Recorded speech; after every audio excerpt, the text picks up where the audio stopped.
hinahabol niya kay Mangusing yung fame, kahit papano, di ba? Pero grabe, ikaw pigang-piga na nga si Casper, pipigain mo pa. Wala rin mangyayari kay Casper, mga kahombre ko, in short. But now, pero kung may gagawin kalokohan si Casper, ako number 1 magsasabi sa inyo. At i-inform ko rin kayo. ulitin ko, bakit kailangan mong sabihin o gumawa ka ng video kapag nagloko si Casper? Ibig sabihin nun, gagawa ka ng publicity all this time hanggat nandyan si Casper. Kasi iniisip mo na agad yung finish line eh. Kapag nakagawa ng mali, gagawa ako ng video. So in short, bago pa tayo makarating dyan sa last video na gagawin mo na paninira kay Casper, babanatan mo muna yan ang mga daily videos, di ba? Sabi mo nga, And gusto ko yung mabago yung narrative no? Yung narrative ng Sana mali si MG, no? Sana mali siya kasi kawawa din si Casper. Kawawa naman yung tao. Double, parang double whammy mangyayari. kasama lang siya ni FLM, manloko, mambudol, whatsoever. So mapalitan yung narrative na yun. Kasi for me, parang totoong tao rin si Casper. Sabi niya, boss, may anak din kasi ako, may baby ako dalawa. Diba, naintindihan kita. Sige, tatry kitang tulungan. Basta sama ka sa akin, work tayo. Ganun lang, kasahurin kita daily. Kung ano kailangan mo, may pagkain naman dyan. Sagot ko na yan, walang problema. So wala kang problema rito, ako bahala. gusto mong baguhin ang narrative ni Casper. Yun naman pala. Paano mo babaguhin ang narrative ni Casper kung hindi mo i-vlog ang buhay ni Casper sa'yo? Di ba? Napaka B.O.B.O. mo. No? Ay, napaka-ob-ob mo. Akala ko ba Yung mga nakakamiss kay Kulaong no? Yung mga ganyang salita. wala kang pakialam kay Casper? Kumbaga, hinire mo lang siya para lang tulungan siya. Ang bait-bait mo, biglang gusto mong baguhin ang narrative ni Casper? Bakit mo babaguhin ang narrative ni Casper? Ha? Okay lang sana eh. Kung sasabihin mo na siya ang mag-upload ng mga videos niya. Tapos, ayun, hayaan ko siya mag-vlog dito sa work niya para kahit papano, kumita siya ng extra, para kahit papano, alam niyo yun, maging iba yung tingin nyo kay Casper, na masipag si Casper, maayos si Casper, pero hindi ko yan i-upload at ipopost sa aking page. Abay, wala.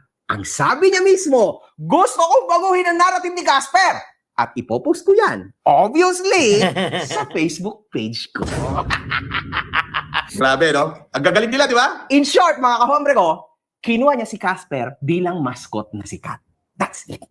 Para makakuha ng engagement at makakuha ng maraming kliyente. Yun lang yun. This is for the hype. Casper, alam ko bobo ka. Pero ito, Casper, sinasabi ko lang sa iyo yung totoo. This is real. Kung kay Norman, di ba, wala, aso-aso ka lang niya, di ba? Ganyan, no? Hindi ka binabayaran, hindi ka pinapasal. Ito, Casper, mas matindi mangyayari sa'yo dito. Most probably, sasahuran ka niyan, obviously. Kasi syempre, baka ma-video mo siya eh. Sasahuran ka niyan. Pero, yung image mo, gagamitin niya. The whole time. Yeah. So, kung sa tingin mo, ikaw ang panalo, mali ka. Kahit kailan, Casper, hindi ka mananalo sa isang negosyante. Gagamitin at gagamitin ka niyan ng paulit-ulit. Tama naman yun. Tama. Pero sana nga talaga, di ba, mali si MG. Kasi kung tama si MG sa kanyang analysis sa mangyayari dito kay Casper, sana lang pupulutin si Casper nito. Di ba? Failure after failure mangyayari. Okay lang yan. Sanay ka naman, di ba? Sa kulungan, most probably, nakatikim ka na ng ilang donut. Okay lang yan, Casper, di ba? Anyway, mapapansin na rin ho natin, mga kahombre ko, kung i-check nyo, ang page itong lalaki na ito, nitong kanya employer, na tumaas na rin ang engagement niya at lalong mas tataas yan ngayon kasi syempre nagkaroon ng interest mo. Uy, grabe si Casper, nagbago buhay na. Ang talino! Ayos, di ba? Ang layo na ng engagement niya. Tingnan yung mga views niya pagkasama si Casper. Thousands of views. Pag sila lang, wala. Alam mo na, di ba? Palakpakan ang mga putang inagyan. Anyway, mayroon dinagdag si Food Genius. Si Casper naka-level up na sa buhay. Bagong amo, bagong trabaho. Si Norman Kulaong naman faithful pa rin sa casino. Baka akala niya may employee jackpot bonus pag 10 years complete attendance. Ito mga kahombre ko. Tindi ho nito. Pero alam niyo mga kahombre ko, meron din akong matinding napansin dito. Tingnan niyo to mga kahombre ko. Tila tinatarantado na sinisimulan ng tarantaduhin ni Casper si Gusgusi. Aba, ang dami pa rin natin views. Parahin mo, oo, Oh, may nagpapa-shoutout sa atin dito. Kingsper. Aba, kalahin mo to si Gangster ng Manila. Oh, shoutout sa inyo dyan ha. Gangster ng Manila. Oh, ano masasabi mo dito? Kingsper. Di ka libre. Shoutout mo naman sila. Shout out sa mga gangster. Oh, shoutout daw sa inyo. Sabi ni Kingsper. Akala, inyo yun. Oo. Sige mga guys ha. Dito na kami. Ito pa rin ang Di ka libre. Oo. Malinaw na ho ang napakasaklap at napakatinding breakup ni Casper at ni Norman. Wala na to mga kahombre ko. This is the end game of everything. Noong Lunes, kami ho ay nagkaroon ng hearing ni Norman sa QC. No, si Casper kanina dun sa kay Earvlog, talagang nilaglag na. Pero hindi pa 100% yung pagkakalaglag ni Casper kay Culaong. Meron pang mapipiga si MG diyan. At yung mga yun yung mga nire-reserve ni Casper. Sana tanggapin niya na yung 500k kasi kahit anong gawin ni Casper sa buhay niya, hindi niya mahahawakan yung 500k na yun. 'Di ba? Tapos mag-witness na rin siya sa mga kinaso ni MG kay Culaong. Mag-witness na din siya. Masigurado na siya dito. Kaysa doon, walang kasiguraduhan kay Culaong, 'di ba? Sana maisip ni Casper 'yan. QC, naalala nyo yung ikinaso niya sa akin. Si Norman ho ay hindi nagpakita. Kahit ang kanyang abogado, hindi rin nagpakita kahit sino. Nung Lunes. So, yung prosecutor was asking for him. Syempre, wala kaming alam. Ngayon, mga kahombre ko, sa totoo lang, nalalapit na rin yung susunod namin na hearing. Sa Paranaque, hindi ko naman pwedeng sabihin kung kailan. Alam niyo yun, hindi po pwede. Basta nalalapit na, hindi ko pwede sabihin. Pero, excited na kami doon. Sigurado, mga kahombre ko, hindi namin talaga titigilan si Norman. At in few days, may ilalabas ulit akong video. Kasi finally, mga kahombre ko, ifa-file na ng misis ko yung kagimbal-gimbal na 42 count. Yun yung kaninang post ni Joanna. Ayun, nakita natin yun kanina sa post ni Ma'am Joanna. Ni Norman. This time, mga kahombre ko, we took our time. Inayos namin lahat totally together with the evidences coming from CICC, DICT, mga kahombre ko. So, Yan ang wala si Culaong. Yung mga ganyan. Kasi kinasuhan niya si Food Genius, wala siyang ganyan. Indicate namin lahat ng mga video. So, makikita nyo lahat, mga kahombre ko, na this time, hindi na ho biro ang magiging pagsasuffer ni Norman. Just to answer my wife's complaint, mahihirapan siya. Good luck, Norman, ha? Galingan mo sa pagsisinungaling mo. Kasi malapit nang dumating ang oras ng paghuhukom ulit sa iyo. Patay. Lopez yung asawa niya, kilala nga yun. Wala akong pakialam kay Lopez, Nako. kay Lopez yan, okay kasi sino-sino pa yan. Wala akong di gawin niya. Lopez, sampalin ko yung mukha mo Okay nang inan to. Lopez ang asawa. Ipalo ko pa yung mukha ng asawa niya na Lopez Tatakutin mo ko sa isang gago na asawa, Lopez? Gusto mo, paguntugin ko pa silang dalawa pag nagkita kami. Lopez, kapag alala ba, tatakutin mo pa ako. Sampal-sampalin ko pa ng dating sa mukha yan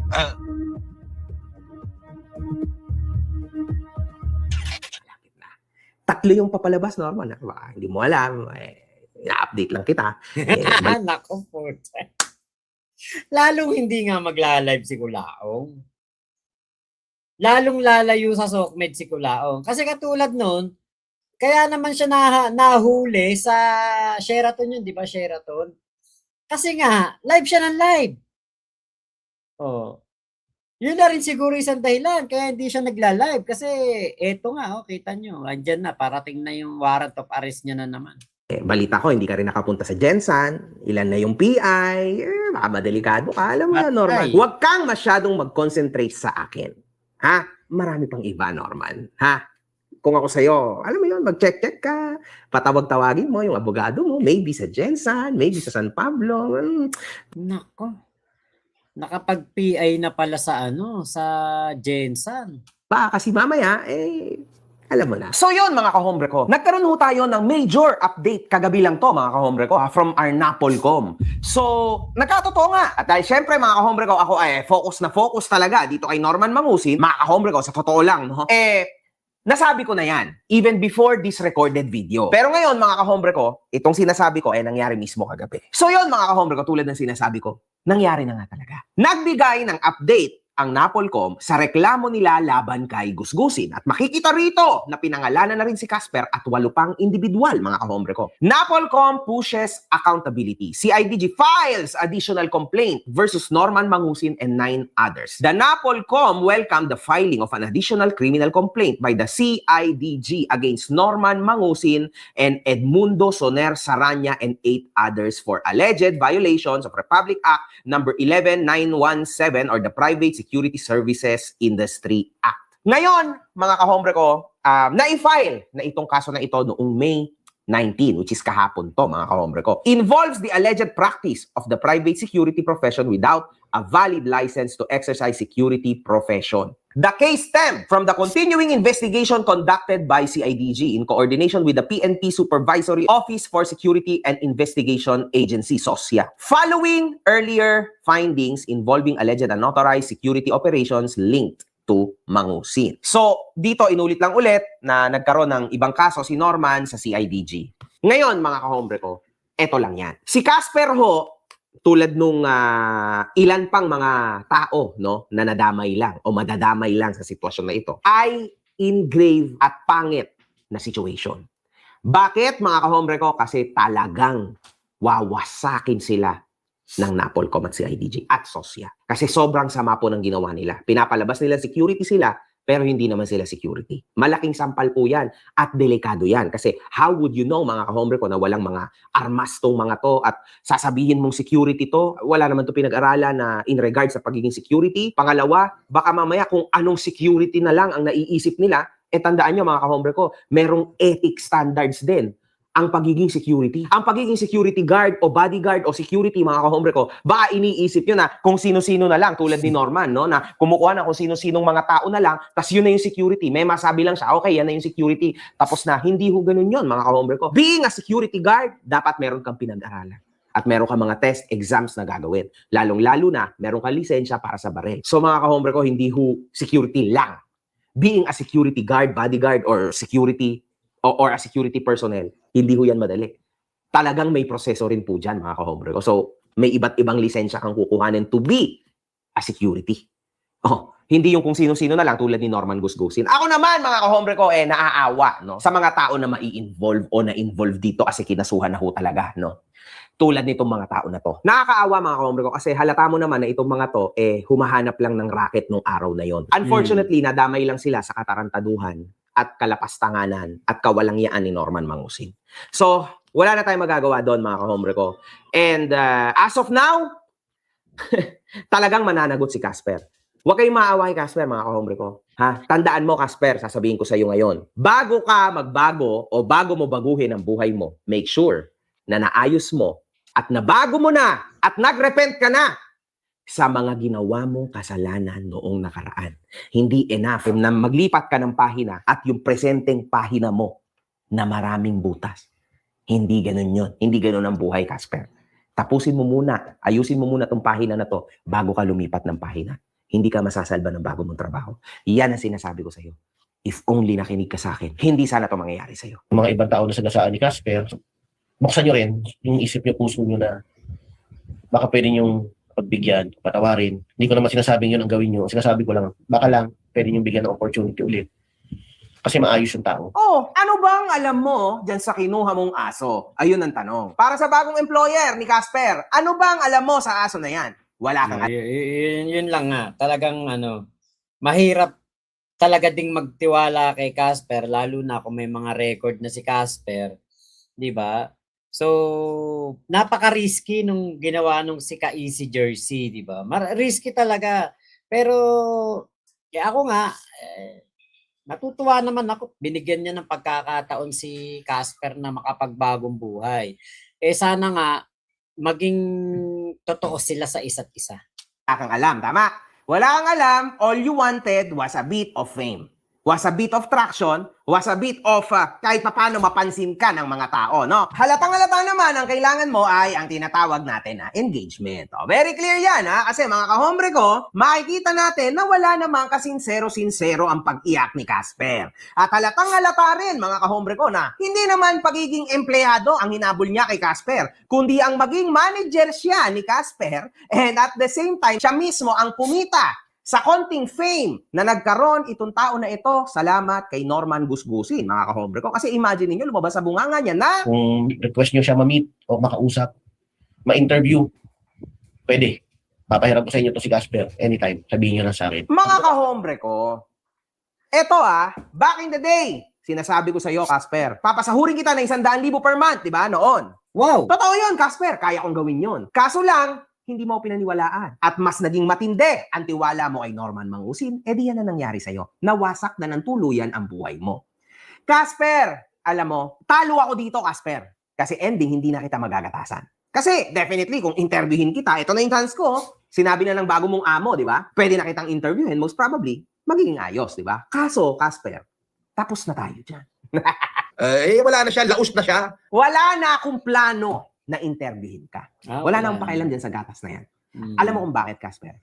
Kasi mas mahalaga sa akin yung feelings at yung pinangako kong tulong sa pamilyang naargabyado mo. Naku, Sa pamilyang tinanggalan mo di umano ng padre de pamilya. Naku, yan na ang ano. Yan na yon, yung malaking problema ni Casper talaga. Actually, yung sa Napolcom, baka may pag-asa pang may pag-asa pang mahilot. Kanina nga pala si Pudgenius kasi hindi ko na nasabi, pero may comment kanina si Pudgenius. Ang sabi niya ay parang gusto daw niyang tulungan si Casper doon. Sa issue na yon sa Napolcom, sa CIDG. Sana tulungan ni Pudgenius si Casper, no? Na makapunta sa Napolcom. Baka pwedeng mag-witness na lang siya laban kay Kulaong. Plea bargaining agreement. Hindi na siya kakasuhan o makakasuhan man siya. Hindi ko alam kung paano yung ganyan yung ganyang sitwasyon. Wala yung ating abogado on call si Ate Irene. Baka pwede makikipag siya kay Attorney Kalinisan o hindi na ako magsasalita na po ako laban kay Kulaong. Sana po wag niyo na akong kasuhan. Nakita ko kanina yon yung yung comment ni Pudgenius, kaya lang hindi ko na nabasa sa on air. Sobrang halaga nun, Casper. Buhay. Mga buhay. Kasi ang punto ko naman, matapos ni Casper yung problema niya sa Napolcom, yung kaso na lang sa magtataho ang kanyang problema. Ng mga tao ang iyong tinanggalan. Pero syempre, ako, ang gusto ko, kung ano man ang maging katotohanan dyan at makonvict man si Casper, talagang kailangan niyang pagbayaran, di ba? Kung yan nga ay maging no bail na kaso at napakabigat na kaso, kung 20 years, 25 years, 30 years siyang makulong, bunuin niya. Kasi, yun nga hindi ka makakausad, hindi ka makakapagbagong buhay hanggat hindi mo nababayaran ang kasalanan mo doon sa nakaraan. Diba? Kaya kung ito man yung mangyari kay Casper, wag niya tong pagtaguan.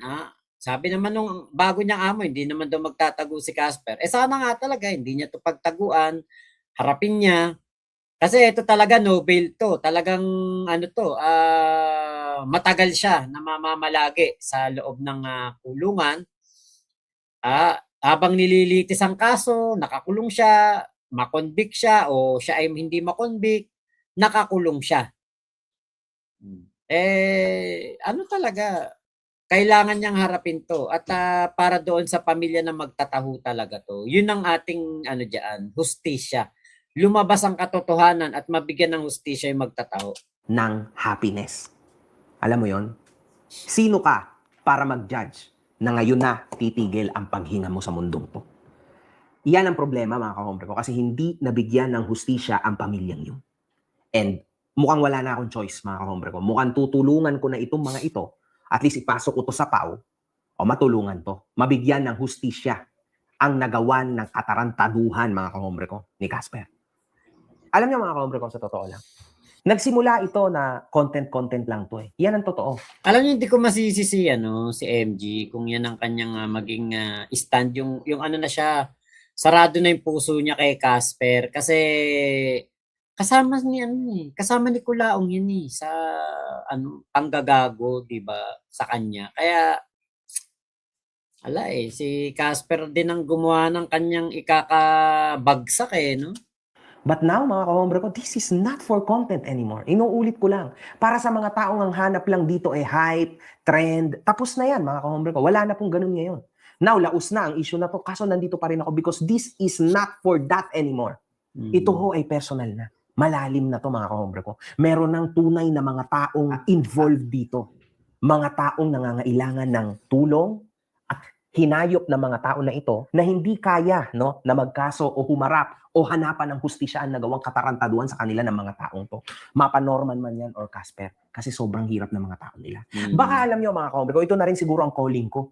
Para kahit papaano, mabawasan naman yung mga katarantaduhan ko sa internet.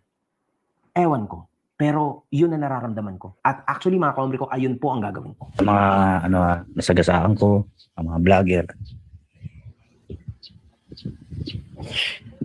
Kung kayo man ang naging boss ko, siguro ganun din ang gagawin ko. Maging loyal sa inyo. Ang trabaho ko lang naman po, ganun. Ganun kasi ako magtrabaho. Para sa inyo, sagasaan ko kayo. Humingi akong pasensya sa inyo. Kasi trabaho lang talaga hanap ko Pasensya ka na, Casper. Ako hindi naman ako inano ni Casper, si Kuya The Kings, si Podgenius, yan ang mga inano ni Casper Si Consel Igme, di ba? Si Consel Igme, pinagsalitaan niya rin. Kaya marami talagang maggalit kay Casper. Marami talaga magagalit, maraming nagagalit. At marami pa ring galit. Kahit na mag-repent siya, marami pa ring galit. Kasi nga, hindi tayo pare-parehas ng ng level ng pagpapatawad at pagtanggap sa repentance ng isang tao at pagtanggap sa pagkakamali ng tao. Diba? Sayang lang talaga, nanghinayang ako dun sa 500k na offer ni MG. Tapos 100k kada buwan sahod. 'Di ba? Sayang talaga. Sayang. Nanghinayang ako. Pinayuhan pa naman natin si Casper kanina maging practical, tanggapin na yung 500k pero yung pala wala na talaga.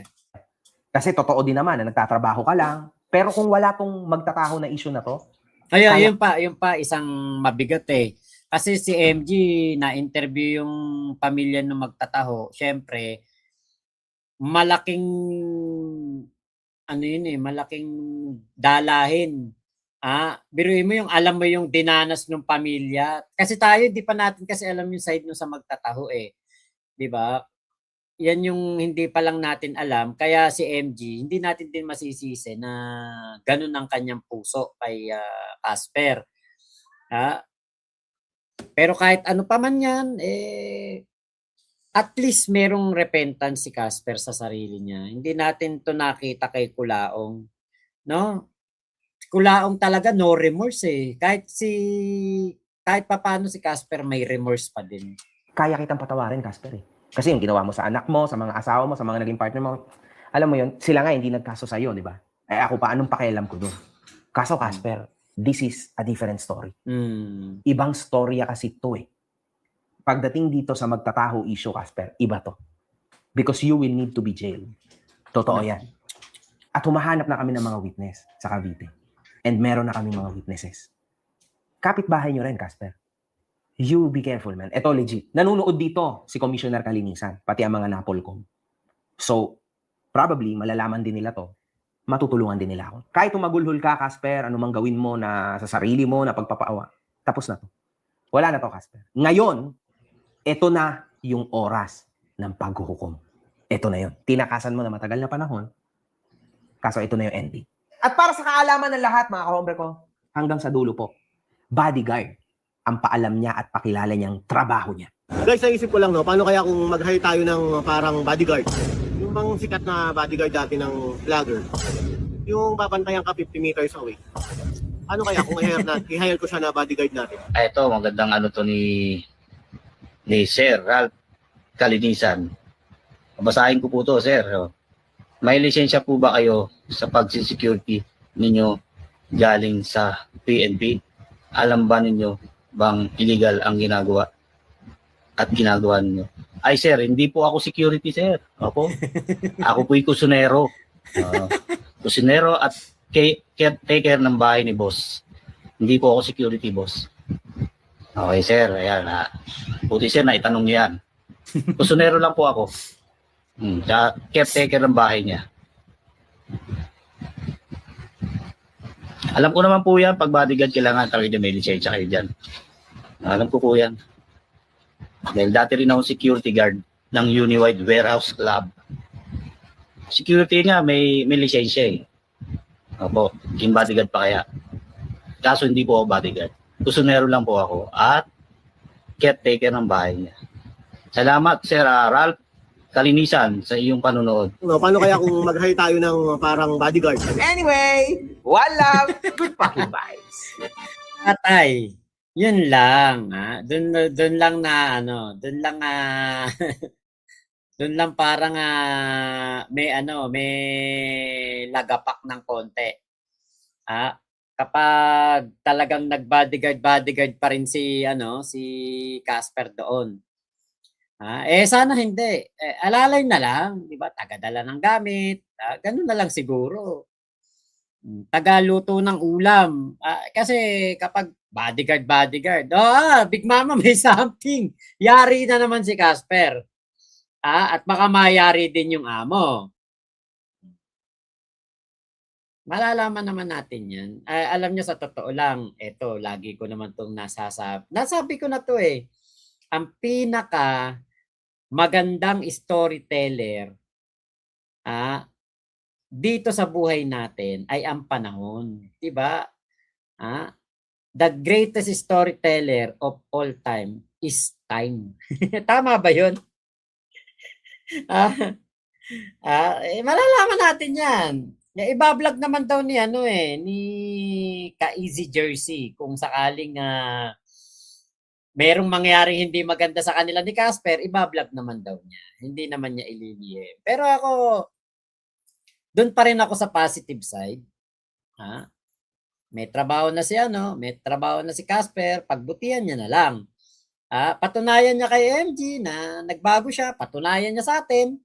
'Di ba? Kasi kailangan maging true to the bone si Casper. Actually, alam niyo ngayon, kung napanood ko yung video na to ni MG, tapos saka ako pumunta doon sa live ni Earvlog at nandun si Casper, ang dami ko matatanong.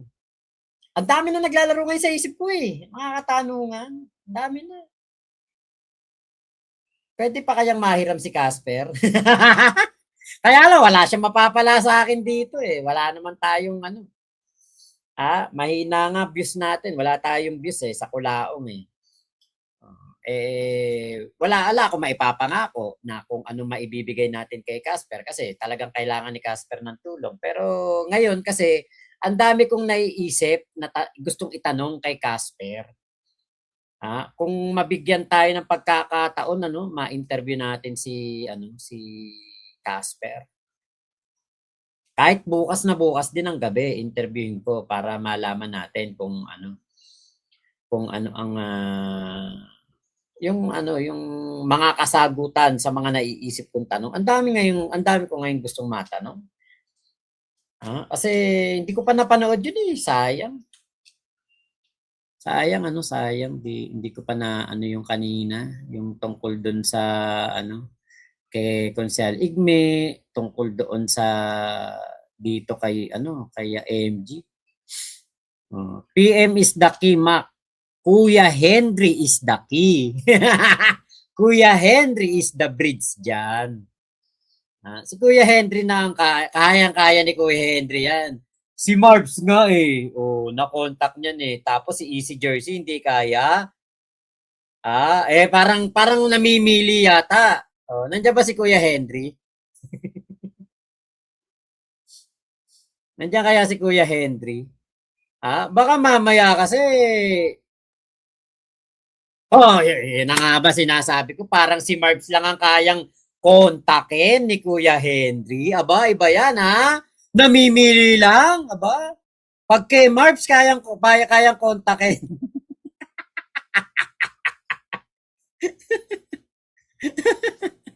Natawa ka, Tiglen Bigyan natin ng tulungan mo magka-whitey. Hindi, may whitey na daw Kuya Henry kontakin mo, try mo Kuya Henry, si Ka-Easy Jersey. Try mo kaya. Ang sarap interviewin ni Casper kasi napanood ko na tong live etong video ni MG. Gandang yan Ako na naman, na nga, sino? Si Big Mama. Parang nakakahalata na kami niyan. Kay Marbs, parang walang hindi ka man lang nagdalawang isip Kay Marbs, parang ka kagad. Sige, kontakin ko, ganyan. Tapos ngayon dito, ay no. Ambagan tayo kung babayaran yung interview. Hindi, paano yun? Iaano natin yung GCash ni Casper, di ba? Para makatulong din kay Casper. Ako na bahala. Sige, ako na bahala. Sinisigurado ko sa inyo, hindi mawawalan si Casper. Magkano ba yung isang Bear Brand yung sachet? Magkano lang yun?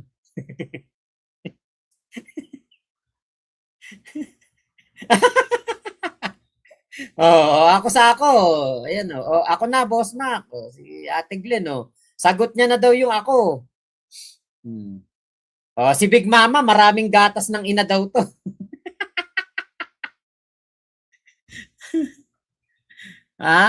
Kaya lang yung bridge natin ayaw Ano sabi? Ano sabi ni Kuya Henry? Ako na naman. Nako. Si Ate Katrina Labo, 2K na daw. Tignan muna natin, 'di ba? Ano muna natin kung ano ang magiging sagot. Hindi, wag na, para napipilitan lang siguro. Mahirap 'yan, pangit yung ganyan naman, Diyos ko maliit na bagay napipilitan pa. Pangit naman yung ganyan. Sige na nga, napilitan pa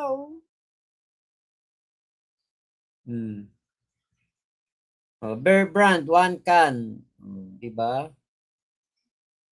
Yun nga, Ate Agnes, parang napipilitan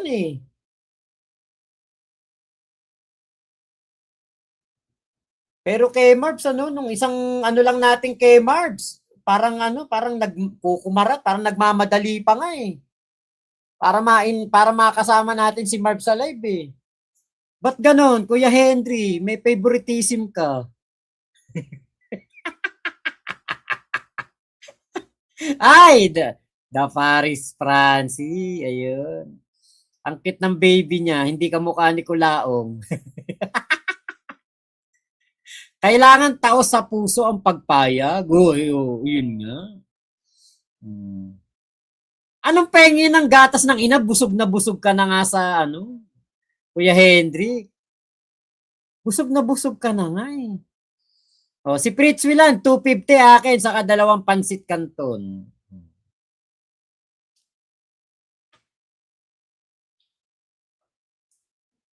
Skeptron, wala na, Boss Mac. You time na talaga tong dalawang Kulaong and Casper on the bars. Yun nga. Sana ma-interview natin bago mahuyo. Tignan natin kung ma-contact ni Kuya Henry. Pag na-contact ni Kuya Henry, edi okay. Pag na-contact mo Kuya Henry, kuya, nakausap mo, sabihin mo, tropa tayo. Sabihin mo kay Ka-Easy Jersey, tapos gawa ka GC nating 3. Doon na tayo magkwentuhan. Tapos, ano natin si Casper kung anong oras. Sagot ko na sipol at palakpak. Di ba? At least may sinagot. Di ba, Big Mama? Basta ako na bahala. Ate Katrina Lab, walang second thought si Kuya Henry kay Marbs eh. Yun nga eh. Yun nga yung ano ko. Yun nga yung naano ko diyan. 'Di ba?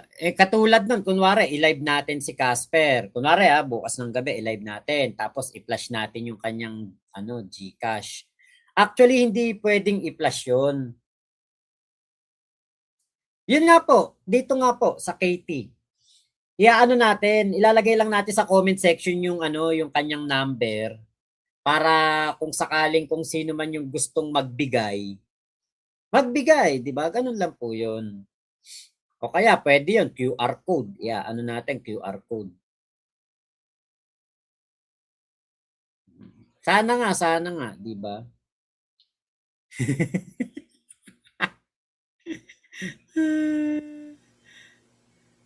True, naiihi pa si bro sa kilig pag nag-heart si Ate Mars. Ay, nako. Pa-shoutout naman po, Boss Mac, sa kabrad ko, Ruben Yurag. Skeptron. Actually, hindi rin natin yan pa yung isa kong gustong itanong din kay Kulaong. Ano ba talaga si Kulaong? Long live, di ba sabi niya?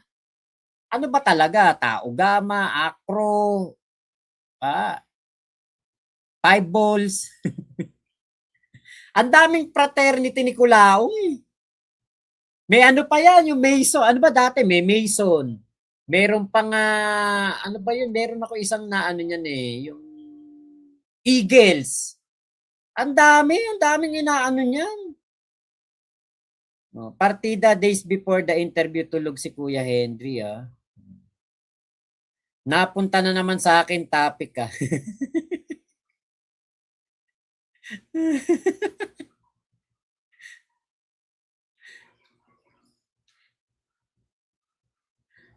diba? Napunta talaga kay Kuya Henry. Kasi sabi mo kasi, ako na naman. Parang Tapos kay Marbs. Parang porsigido ka kay Marbs eh. Pinupush mo talaga eh. Tapos sa amin, andiyan si Ate Michelle. Ate Michelle, ayan naku.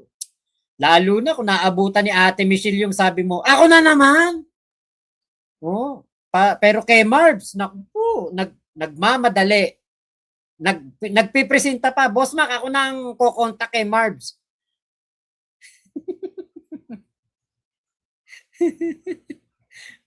Pinagsama-sama na si Norms, lahat kasali siya. Oo nga, yun nga. Ay, nako. Nagkukumahog? Nakikinig pala si Ate Michelle. Nagkukumahog nga eh. Ang bilis lumiko ng topic. Oo nga eh. Dati nga, ipagngunguya mo pa ng pagkain si Marbs, lulunok na lang siya.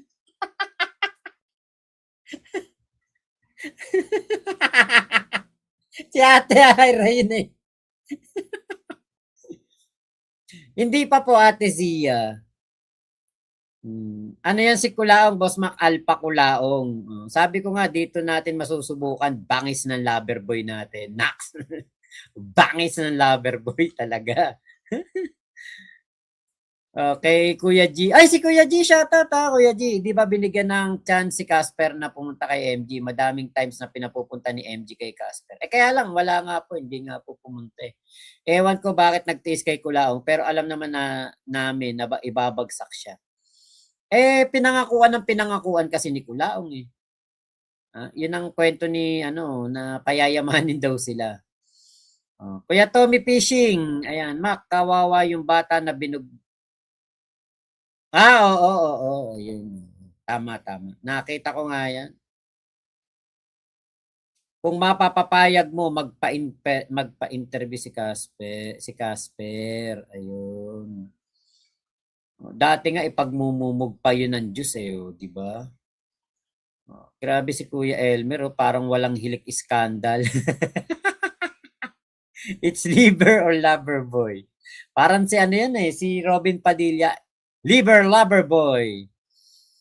Magkakautang ka ng malaki sa pamilyang to, Kuya Henry, pag umayaw ka. Sabi nga kanina, ako na naman. Tapos parang napilitan. Sige na nga. Napilitan lang. Ha? Balitaan na lang tayo ni Kuya Henry kung ano ang ano diyan, kung ano update diyan. Yung sigurong ano ko kay Earvlog, ano ko 'yun, i-re-upload ko. So maraming salamat sa pagsama niyo po sa akin dito sa ating live, sa kulitan natin na 'to. Kita-kits na lang tayo sa kung sakali na matuloy. Ang daming magandang itanong ngayon kay Casper kasi katulad nun napanood natin, no? Kung napanood ko kagad ng maaga yung video ni MG, marami tayong maitatanong kay Casper pala. Kasi ngayon, kung sakaling ma-interview natin si Casper, lalaliman na natin ang mga katanungan kasi katulad nun napanood na natin yung kay MG. Madami pa topic oo nga, kaya lang ate, 117 na kasi.